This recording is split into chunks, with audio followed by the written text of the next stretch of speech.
गाड़ियां नहीं चल रही हो, 4 व्हीलर गाड़ियां ले रखी हैं, कभी ट्रक गड़बड़ हो रहा है, कभी ट्रक में ये हो रहा है, कभी गाड़ी में ये हो रहा है, कभी बस में ये हो रहा है। बस एक काम करना है, दुर्वा का थोड़ा सा भाग लेकर पानी के लोटे में उसको डालकर 5 अक्षत के दाने उसको पटक कर उस गाड़ी के अंदर उस कलश को रख दो, बस आधे घंटे के लिए, और उस पानी को चक्के के चारों तरफ डालते डालते जाइए दुर्वा के साथ में, तकलीफ नहीं देगा।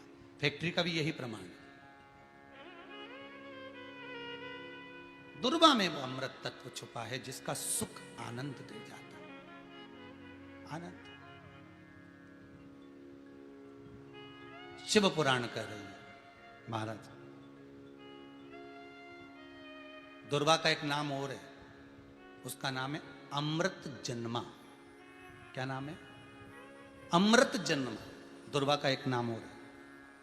मारवाड़ी लोग इसको ध्रुवी बोलते हैं, ध्रुव बोलते हैं।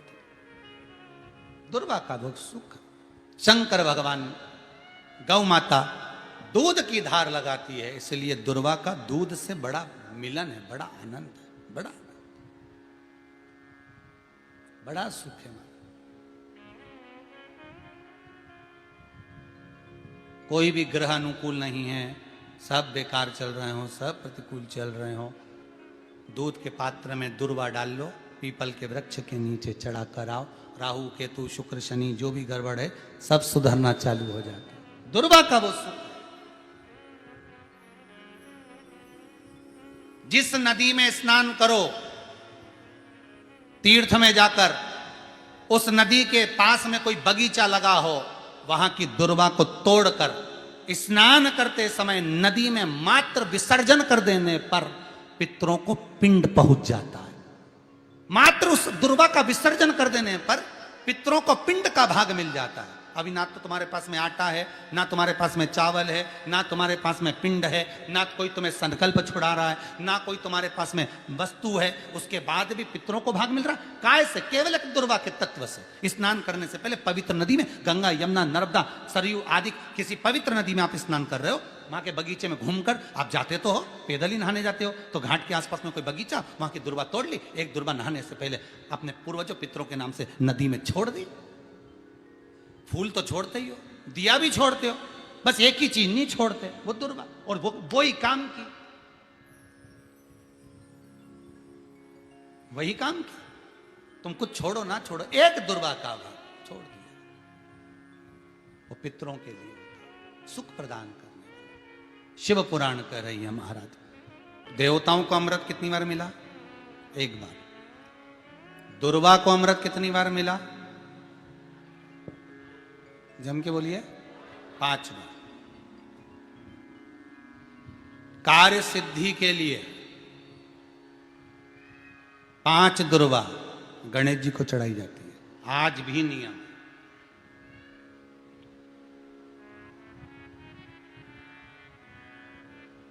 कभी आपको मौका मिला हो और आपने रावण संहिता पढ़ी हो। कौन सी संहिता? रावण संहिता। क्योंकि रावण शिव का उपासक था, भजन करने वाला था। शिव तांडव स्तोत्र आज भी लोग रावण का एक आनंद में पढ़ते। तो शिव का उपासक है रावण, शंकर का उपासक। विद्वान भी था, ज्ञानवान भी था। वो तो देवता के हाथ से मरना था उसको, इसलिए उसने मांगा ही यही था, जो मांगा वो मिला। तो रावण संहिता अगर किसी ने पढ़ी हो तो उसको मालूम होगा, रावण संहिता में 4 तरह के तिलक का महत्व बताया। कितने तिलक? 4। उन 4 तिलक में सर्वश्रेष्ठ तिलक रावण बताता है। एक तिलक सर्वश्रेष्ठ है, वो है दुर्वा। जो दुर्वा होती है, उस दुर्वा को जलाकर उसकी भस्म तैयार कर कर उसमें गाय का, श्वेत गाय, कौन सी गाय? सफेद।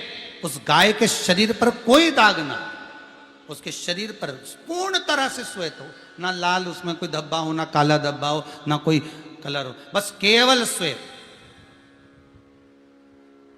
रावण संहिता में 4 तरह के तिलक का प्रमाण दिया, तो एक तिलक रावण संहिता में वर्णन आया, एक तिलक का जो व्याख्यान वर्णन किया गया, उसमें दुर्वा को जलाकर राख कर कर भस्म बनाकर उसमें गाय का घी, देसी गाय का घी मिलाकर और उसका बिंदी, उसका तिलक मस्तक पर लगाकर या नैनों में सुरमा लगाकर जो व्यक्ति जिस किसी से मिले वो उसका हो जाता है। उस दुर्वा में इतना प्रबलता आ जाती है, अमृत तत्व जुड़ा हुआ है दुर्वा के। रावण संहिता में 4 तिलक बताएं, उसमें से सबसे 4 तिलक में अलग अलग, एक बेलपत्री की जड़ का तिलक है, एक आंकड़े की जड़ का तिलक है। रावण संहिता में 4 तिलकों का वर्णन है, उसमें मुख्य है सबसे ज्यादा।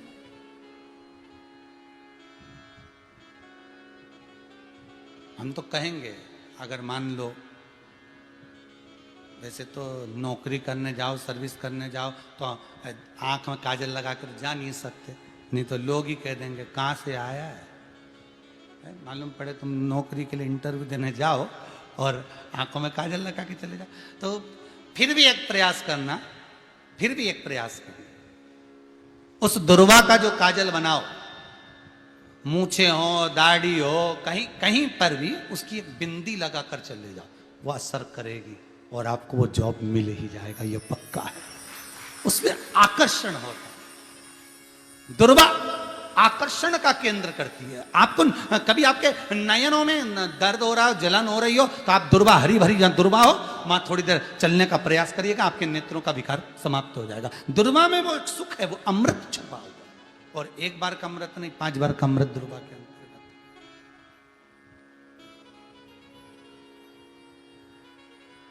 कौन से देवता हैं जिनके ऊपर दुर्वा का जल दूध में मिला हुआ छीटा जाए?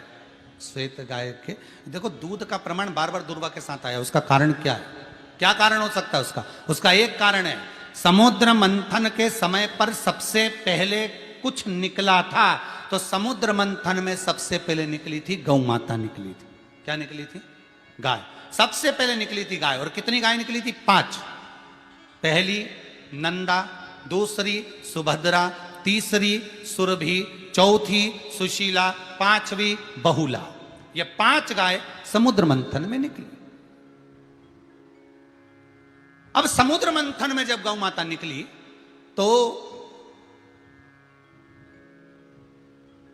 सारे 33 कोटि देवता मंथन में जो लगे हुए थे, उन मंथन को करते करते देवता थक चुके थे, सारे देवता थक चुके थे। बहुला सुरभि और सुशीला से बोली, सुभद्रा से बोली, नंदा से बोली, अपना काम है, एक काम करो, अपन आप रूप दूध की धार बहाना प्रारंभ करो, अपने आप दूध की धार हम मृत्युलोक में हम भेजें इन देवताओं के लिए, तो देवताओं को अमृत तत्व मिलेगा, आनंद होगा। और गौ माता ने ऊपर खड़े होकर जो दूध बहाना प्रारंभ करा, वो देवताओं के मुख में आधा तो गया और आधा दूध समुद्र पर जब गिरा, और जो मंथन चल रहा था उस मंथन के चलते, कभी दूध का दही का मंथन करना तो क्या निकल कर आएगा? मक्खन आ जाएगा। वो मक्खन तैरता हुआ समुद्र की लहर से दुर्वा पर जा पड़ा। इसलिए आज भी दुर्वा के साथ में गौ माता के दूध का बड़ा प्रमाण, वो भी देसी गाय, जर्सी नहीं, विदेशी नहीं, देसी गाय। और देसी गाय का दूध का बड़ा बड़ा प्रमाण है साहब। हम कई बार कथाओं में कहते हैं, जैसा खाया अन्न, बोलते जाओ, वैसा हो गया मन, जैसा पिया पानी वैसी हो गई वाणी, और जैसा पिया दूध वैसी बन गई बुद्ध। बुद्धि कैसे बनी है? दूध से बनी। डब्बे का दूध पियोगे तो डब्बे हो जाओगे, थैली का दूध पियोगे तो थैली, बोतल का दूध पियोगे तो बोतल। दूध का बड़ा असर।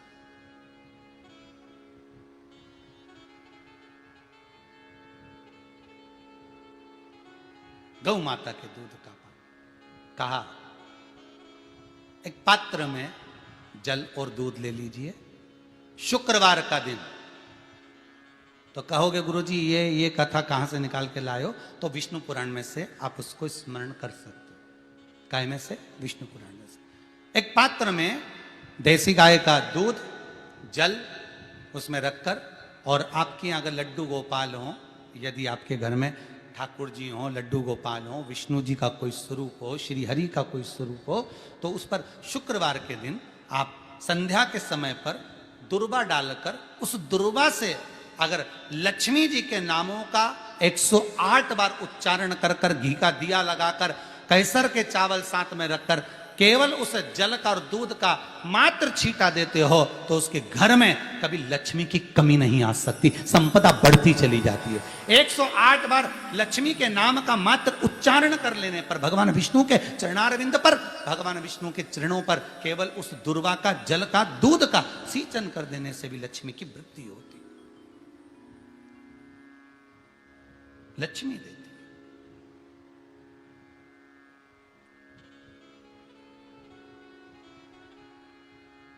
दुर्वा बढ़ती है, और दुर्वा का एक बहुत सुंदर गुण है महाराज, बहुत सुंदर गुण है दुर्वा का। जहां पर उसके भीतर गांठ आती है ना, वहां से 2 रास्ते बना देती है। बोलो बनाती कि नहीं बनाती? कभी दुर्वा देखी होगी आपने।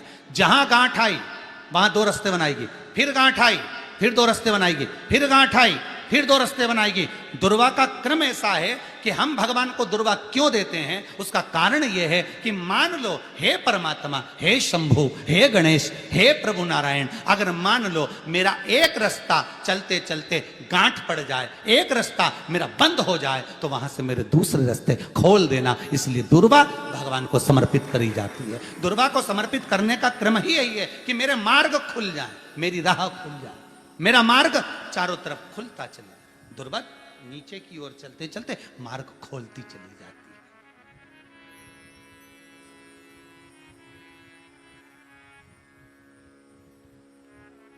अमृत है ये, इसलिए नष्ट नहीं होती। तोड़ के रख लेना, प्रैक्टिकल करके जरूर देखना, सियोर वाला महाराज कहीं झूठ तो नहीं बोल रही है। तोड़ कर रखो दुर्वा को, बोरी में भर कर रखो। 4 साल, 6 महीने, 8 महीने बाद सूख जाए, बेकार हो जाए, उसके बाद भी उसको खेत में, बगीचे में कहीं ले जाकर पटक देना, 8-15 दिन पानी देना, देखो फिर वापस वही हरि की हरि होना, वही कहीं ना कहीं से स्फुटित होते फिर आगे बढ़ना चालू कर देगी। उसका तत्व है अमृत, वो अमर है, मरती नहीं, फिर चालू हो जाती। शिव कहते हैं यही अमरता है, यही अमरता है कि दुख आया तो मरने की नहीं सोचना है। तकलीफ आई, कष्ट आया, रोग आया, बीमारी आई, थोड़ा सा तकलीफ आ गई, थोड़ी बीमारी आ गई, थोड़ा दुख आ गया, तो ये मत सोचना हमें मरना है। नहीं नहीं नहीं, अभी तो और जीना है। आया दरवाजे तक रोग, आया दरवाजे तक बीमारी, आया दुख दरवाजे तक, दुख क्यों ना आएगा? हमारे पूर्व का कर्म है तो दुख तो मिलना ही है। कोई महाराज जी तुमसे कह दे कि तुम्हें दुख ही नहीं आएगा, मैं बैठा हूं, तो महाराज जी से कहते ना तुम्हारे चरण कहां, हमें बता दो, क्योंकि दुख तो आएगा। जैसी करनी वैसी करनी। जो पूर्व में कर कर आए हो, भले आज तुम किसी को दुख नहीं दे रहे, भले आज तुम किसी को तकलीफ नहीं दे रहे, पर पूर्व का कर कर आए हो वो तो भोगना पड़ेगा। 2 कारणों से मनुष्य का शरीर मिलता है, एक कर्म का भोग भोगने के लिए, दूसरा भगवान का भजन करने के लिए। भजन भी करो और दुख भी भोगो। जो मिला है किस्मत में, बड़े प्रेम से मिला, ना जाने क्यों मिला इतना दुख, उसका कारण होगा। वो कारण को ढूंढना बाद में, अपने को ढूंढने की जरूरत भी क्या, अपन तो भजन करो, भजन करोगे तो दुख कटेगा। मंदिर जाने से दुख नहीं कट रहा, दुख कैसे कट रहा है? मंत्र जपने से, नाम जपने से, राम कहने से, कृष्ण कहने से, शिव कहने से, भवानी कहने से। मंत्र जितना जपोगे उतना दुख कटता चले जाएगा, उतना दुख कटेगा।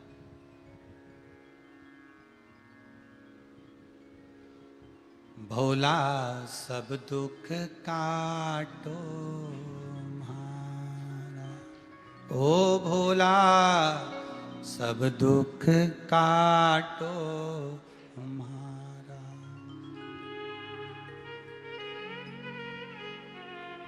शिव शंकर जपूं तेरी माला, भोला। जैसे व्यक्ति का कोई काम नहीं हो रहा हो, बहुत दिन से लगे, बहुत समय से लगे, ये काम हो ही नहीं रहा, तो शंकर जी का नाम को उल्टा कर कर जपना चालू कर दो।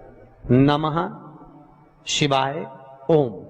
अब आपको लगे कि आपके घर में शांति बिल्कुल नहीं है, क्लेश बहुत ज्यादा तकलीफ, हमारे घर में कुछ न कुछ जरा सी बात पर विवाद होता ही है, तो प्रयास करिएगा कि आप काली तिल थोड़ी सी, एक काली मिर्ची और 7 लौंग, क्या क्या तिल चीजें हैं, काली तिल, काली मिर्ची, 7 लौंग, केवल ये हथेली में रखकर अपना नाम और गोत्र बोलकर अपने दरवाजे से बाहर निकलकर किसी भी शंकर के मंदिर को समर्पित करिए। शिव पे नहीं चढ़ाने दें तो शंकर की चौखट पर रखें। महाराज, घर में कभी क्लेश नहीं होगा, बिल्कुल शांति, सहजता, प्रेम, आपस।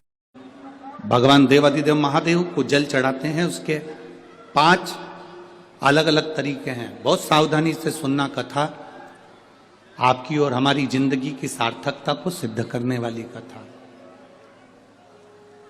आज पंजाब की इस पवित्र भूमि पर अगर यह प्रसंग निकला है तो इसको आप अगर सुनेंगे तो आपका जीवन सार्थक होगा। शिव जी को 5 तरह से जल चढ़ाने का तरीका है। जैसे पंचामृत होता है, दूध, दही, शहद, घी, शक्कर, ये सब पंचामृत के अंतर्गत आते हैं, उसी तरह शंकर जी को 5 तरह से जल चढ़ाने का क्रम वर्णित किया गया। अब उसको समझेंगे, बहुत सावधानी से समझिएगा। पहला, जल लेकर आए, सीधे डायरेक्ट शंकर भगवान के शिवलिंग पर चढ़ा दिया, यह प्रथम जल का चढ़ाने का तरीका। दूसरा, जहां से पानी बहकर जाता है, जहां से जल बहकर जा रहा है, उसके ठीक विपरीत जल उत्तर में जा रहा है, आप दक्षिण में खड़े होंगे और दक्षिण में खड़े होकर उत्तर की ओर मुख करेंगे और शिव जी को जल समर्पित करेंगे। यह रोग मुक्ति करने वाला है और हमारे रोग पर हमें विजय प्रदान करने वाला है। यह जल चढ़ाने का तरीका। एक, सीधे मंदिर में गए, लोटा भरकर जल उठाया, शिव जी को चढ़ा दिया। दूसरा, जल जहां से पानी बहता है, शिव जी का चढ़ा हुआ जल जहां से बहकर जाता है, उसके ठीक विपरीत में शिव जी का जल इधर जा रहा है तो तुम यहां खड़े हो, तुम यहां बैठो, यहां मत बैठना, यहां मत बैठना, इधर बैठो। अगर रोग का निवारण है तो यहां बैठकर। तीसरा, अशोक सुंदरी से जल चढ़ाते चढ़ाते शिवलिंग तक लेकर जाना और शंकर भगवान के शिवलिंग पर पूर्ण जल समर्पित करना। यह तीसरा तरीका, यह कार्य की सिद्धता के लिए। हम जब किसी से आस न लगाकर परमात्मा से विनती करते हैं तो वो विनती करने का तरीका। तीसरा। चौथा, शिव जी पे चढ़ा हुआ जल 5 जगह पर समर्पित करना। गणेश जी, कार्तिकेय, अशोक सुंदरी, शिवलिंग और जलाधारी। ये चौथा क्रम है। जब जिस नारी का, जैसे मेरा नाम मोनिका है, मेरे पति का नाम संजय सिंह है, मैं दिल्ली स्वरूप नगर के निवासी हूं, मेरा फोन नंबर ये है। कहीं बैठी हैं? मैं बाबू को लाए हैं क्या? नहीं लाए? ठीक है, मैं प्रणाम करने के लिए लाई हूं। गुरुदेव, बाबा बाबा है, बैठी है बहन। शिव तत्व है।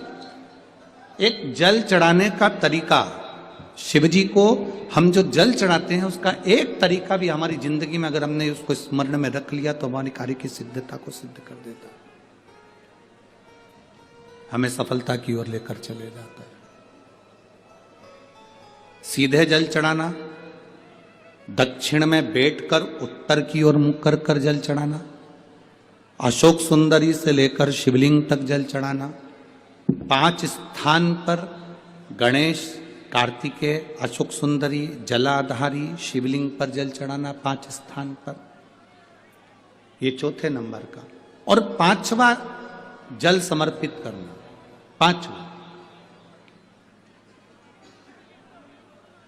5वें नंबर का जल।